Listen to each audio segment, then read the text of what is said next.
Hello, everyone. I am at one of my favorite places in the whole wide world to talk with you about this new moon in Leo that we have coming up on August the 16th, I believe. Yes. And I would like to preface this discussion with a bit of a taste tester of my take on Venus. That, yes, she is about beauty and love, and she is also about pain and loss. And so, in the world of astrology right now, a lot of hype is being raised about this annual event where Venus conjoins the sun, and it's accompanied by the story of Inanna, how she chooses to descend into the underworld, dies there, and 3 days later, the waters of life are sprinkled on her, and she is given new life. And when she rises, that is when she is in her most power. And that is a super, super, super short version of a beautiful story. But the essence of what I'm trying to say here is that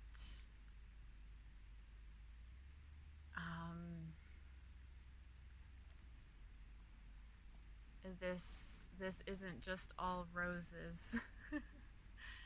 This is real underworld stuff that we're dealing with right now, and me personally, I'm reporting directly from the underworld myself, so I will do my best to stay true to the reality of this energy as I give this report.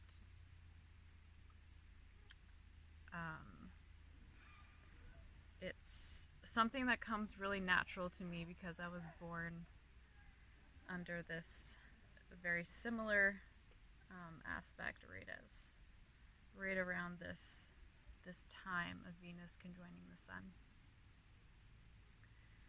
So, anyways, blah blah blah. What I would like to talk about today is a lot about Venus. She descended into the underworld and was in the underworld during the balsamic phase of our last cycle. Okay, so we are coming out of that last new moon cycle in Cancer, so we had an extended Cancer season. Whew. She is retrograde in Leo, and she is joined by Black Moon Lilith. During this balsamic phase, hopefully we took the time to reflect and take note of any patterns of self-expression or lack thereof that originated in childhood. How did these patterns make themselves known to us? Whatever came forth for you is ready to die a good death in the underworld. And I sure hope that you had the opportunity, the time and space to do that. And if not, it's not too late. This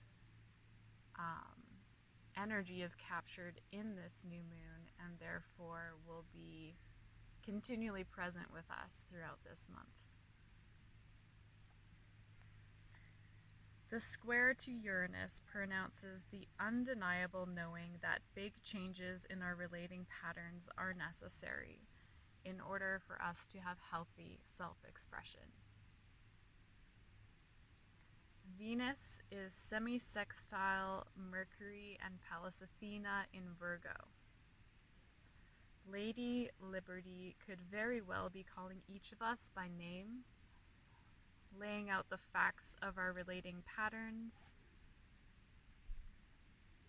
Is this helpful to discern our truth and the suppression or expression of it? You be the judge. This is a time of inwardly reflecting on our judgments of self and other. Is the capacity to judge a well-oiled, smooth-running mechanism that helps us to avoid harm, abuse in relationships? Is it like a hardly used muscle, leading towards being used, abused, and brainwashed in relationships? Here's the thing, in mainstream society, we're told not to judge people, right? And I do think that there is a time and a place for that angle that mainstream society comes from. For example, people can dress however they want. I don't need to judge that. But when it comes to our primary relationships, having the ability to judge a person's character and their relating dynamics is a healthy function. And this astrology is highlighting that a massive part of this function is our gut instinct, how we feel inside. And I think that this is an important point because we can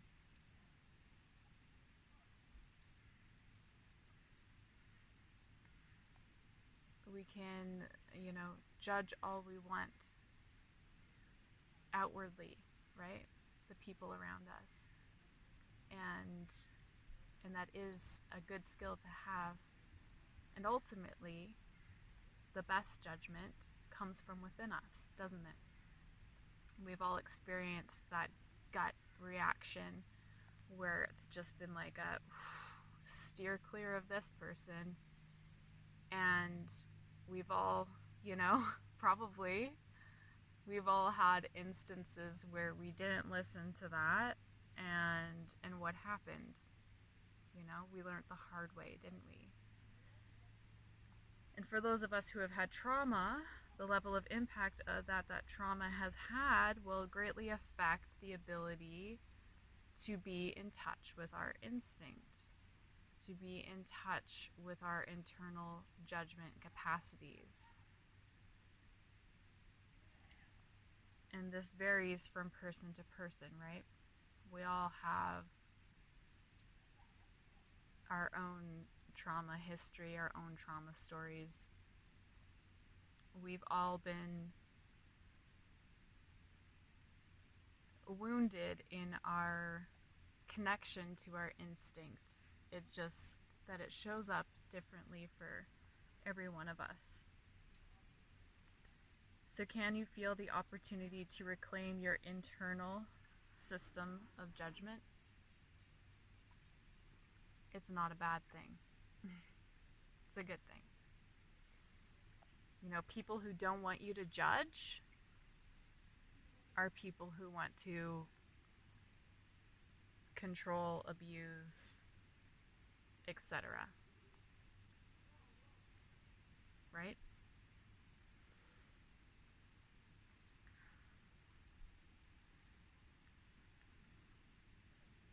Venus is semi-sextile Jupiter's north node, which is of course in Cancer. So this really has to do with the fact that our relating patterns formed in childhood and the beliefs that were indoctrinated therein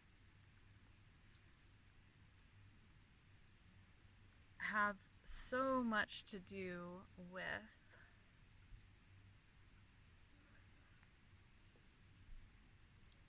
our internal capacity to judge everything that I'm talking about right now. So what was helpful for our survival as children when we were dependent upon others is more likely than not no longer helpful for us as adults who have the intention of thriving. So Venus retrograde in this new moon is an internal process of making the switch from surviving to thriving onto ourselves and in our relationships. You know, and that catchy phrase, it gets thrown around a lot, right? I don't want to just survive, I want to thrive. And I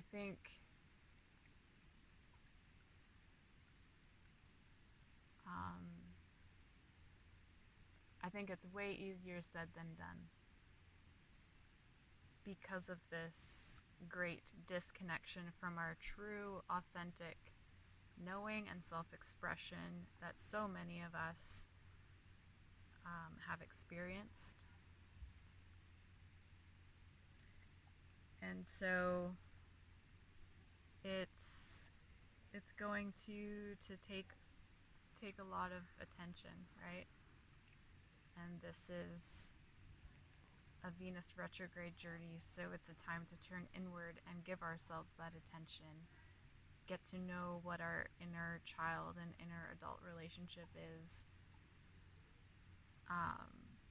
so that we can make that switch from surviving to thriving, because it requires a lot of rewiring internally and a lot of changes to happen externally. Okay, we've got Pluto squaring the moon's nodes, opposing Juno, trining Uranus.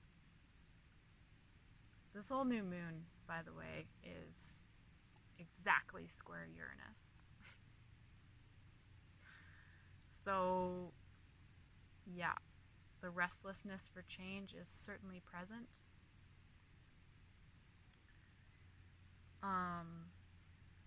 But yeah, in speaking about Pluto and its aspects, power dynamics are alive in every relationship we have, whether we like it or not. And nobody is immune. Nobody is immune to power, okay? I don't care who you think you are. We all are somewhere on the power spectrum. We all have power, we all give power away, we all hold power over others. The appetite for freedom from power over dynamics is large right now. A lot of people, conscious people are talking about it. Is it time to learn how to take responsibility for our power in relationships? And how does one do that? Let me tell you, if you know how, and there's people in your life who want to learn, please teach them. Gone are the days where we can sit back and proclaim that the world just needs to get its shit together. We need to stop this whole power over hustle. Well, Juno is at 0 degrees of Leo, opposing Pluto, right? It's about each of us taking personal responsibility for our power on an ongoing basis. Power is insidious and will trickle its way in or out of us based on our relating patterns. And we may be noticing a restlessness, Uranus, around that. Something is unsettling and it's affecting our nervous system. So when I'm talking about relating patterns, I've used that word quite a bit so far. I just want to clarify that I'm talking about the primary go-to patterns that we enact in our relationships. If we, for example, always tend to be the talkative one who can't stand a moment of silence and therefore, are running our mouth about everything under the sun, and this might get us into trouble sometimes, or it can be, so it can be something as superficial as that, or it can be something as deep-seated as somebody having so much complex trauma that they have zero trust in themselves, zero self-esteem, and therefore when they come into relationship with another person, it's as if they themselves as an individual just doesn't even exist. They'll just like take on the opinions of the other person and do what the other person says, and try to be whatever that other person wants of them. So there's a bajillion different examples, and every person's relating patterns are unique to them. And we're being given an opportunity to really reflect on those patterns, how they originated, and where we're at with them, just being really real with ourselves about where we're at. And I want to end this video with a freestyle moment of talking about this new moon in Leo. It's conjoined that Venus retrograde who's just rising up from the underworld, and Black Moon Lilith. It's also trine to the North Node in Aries, which is approaching Erisina and Chiron. The ruler, Mars, is currently opposing Neptune and trining Pluto. And this new moon is also sextile the moon's south node in Libra, with its ruler Venus retrograde in Leo. And of course, as I said, in her most powerful moment, rising from the underworld. I want to take this moment in time to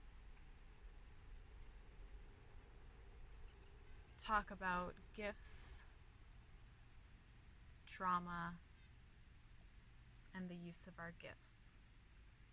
Okay, so Leo is most commonly the sign that we would associate with a person's specialness, a person's uniqueness, a person's gifts, It's often associated with that childlike self-expression that just radiates. So it's like the gifts that some people might interpret it as like the gifts that we just radiated as a child before too much conditioning, sort of beat it out of us, so to speak. And this can be the case, certainly. There are gifts that we are born with, absolutely. And I also think that there are gifts that we inherit from the traumatic experiences that we live in this human body. And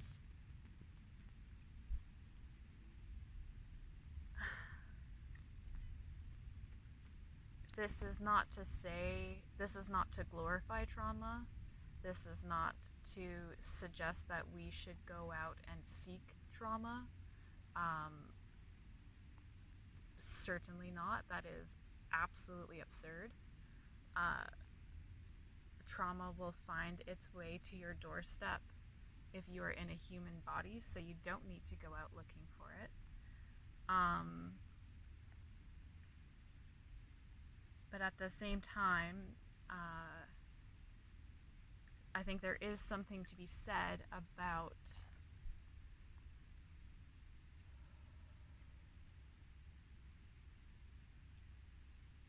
the way that trauma shapes our gifts and can turn something that was a trauma response into a superpower or a gift or something that contributes to our specialness. And so I think probably the best way to exemplify this is to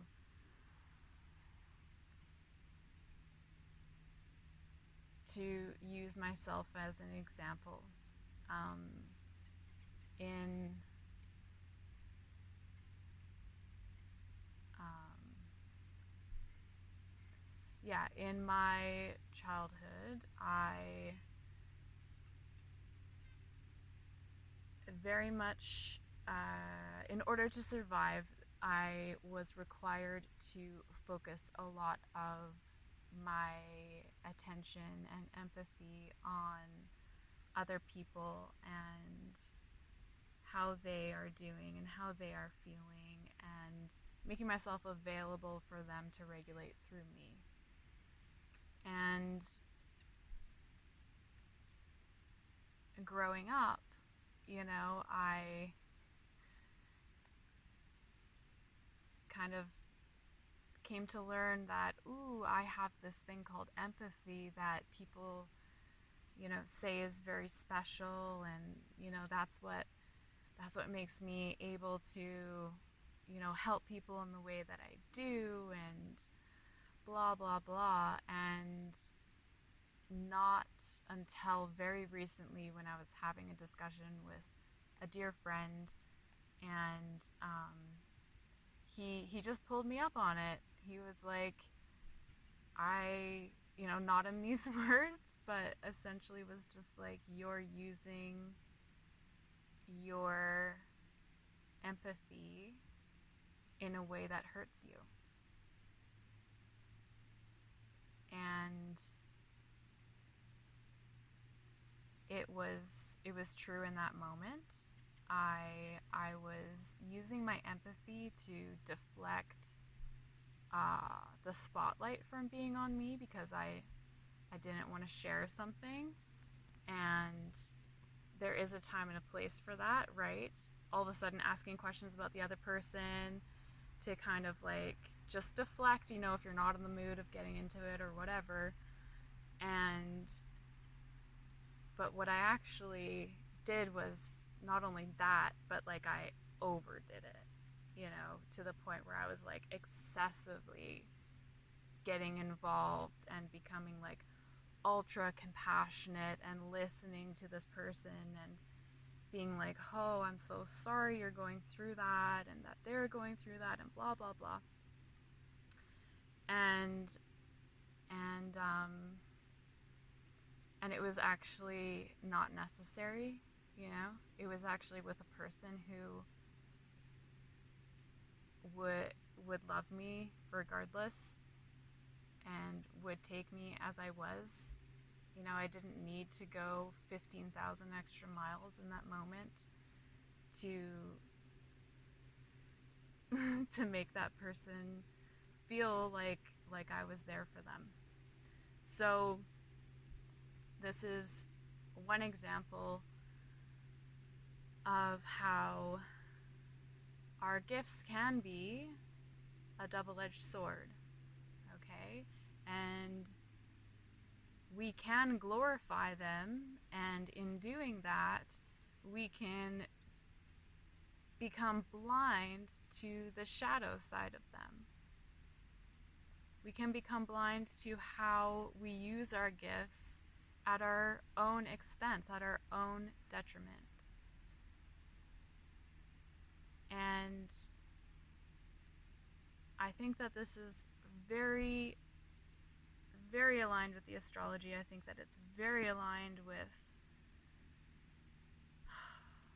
what we will be continually unpacking as the moon's nodes are in the Aries Libra axis. Because of this simple fact that our gifts are given to us as an individual, right? Aries. We have our own unique gifts, and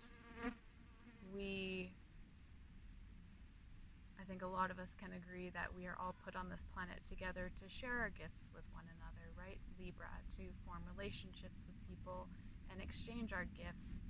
And there is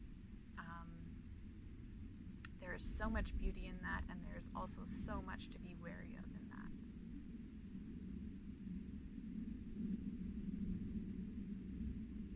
To be wary of when we lose ourselves, when we give our gifts.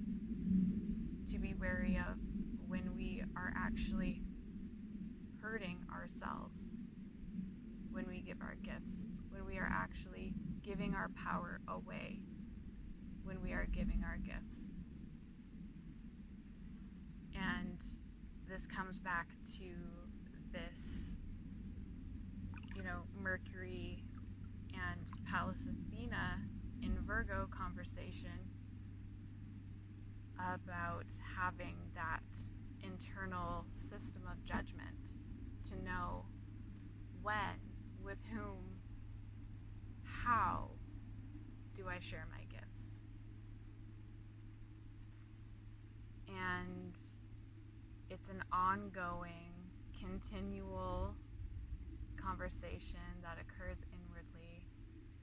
And if that conversation ever stops or becomes stagnant, we do need to be real that we are putting ourselves at risk of misusing our gifts and hurting ourselves and maybe others as well. So that is what I have to report from the underworld this time around. I very much appreciate you all listening to this video, and I always forget to say this, and sometimes I'm like, oh, I just shouldn't say it at the last minute, but I actually am putting out these videos because I'm starting a astrological counseling practice. So if you're liking the taste tester of my vibe and my approach, please do check out my website. It will be linked in the description. You can follow me on Instagram. It will be there as well. Yeah, I am taking individual sessions right now and would absolutely be honored to have the opportunity to sit with you. I also offer free 15-minute call to answer any of your questions that you might have for me before you book, because just to make sure that we're on the same page and will be a good fit. I know that that's important for me, so I make it important for others, or I make it available for others who might also find it important. What else? That's all. That's all. Thank you so much for listening. Please like, subscribe, and spread the word, y'all.